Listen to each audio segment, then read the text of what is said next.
even like, yeah, like how VFX would feed the practical and how practical would feed the VFX. I mean, it's kind of in line with the movie where like, it's like how the OG talk to each other. It's like they need each other for all these It's the things. handshake. Yeah, it's the handshake thing. So Yeah. like it reminds me of like this documentary about the visual effects company ILM, about how like when computer generated graphics first like came in, it was like Jurassic Park was gonna do that for the dinosaurs, but originally it was gonna be all practical that Phil Tippett did, and in the end they ended up doing computers, but they needed Phil Tippett's designs and his sculptures in order to inform the dinosaurs, and so you need each other to make these things. And like to me, like that was the coolest thing about this movie is like we all had, there was so many crew that were like bouncing back and forth and kind of Swiss Army men that were doing a bunch of different, you know, you have like Murray who worked on the film who's like doing 5 different things at once that are just different,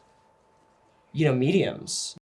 You know, 10-year journey, and a lot of people grew up on that show, and yeah, I mean it was a very emotional thing to leave behind for me. Like at the beginning I was feeling a bit just like depressed about it being over just because of not being able to see everyone and stuff, and then you remember, you're like, oh, but it comes out, you know, and people get to see it and you get to re-experience it with everyone. And that was what was so emotional for me watching this film actually with all of us at Sundance, is because I hadn't seen like most of the crew since we wrapped in 2021, and like to be able to like sit down and like watch the movie with the crew and like reconnect was like so emotional for me, and like made the movie all that more important.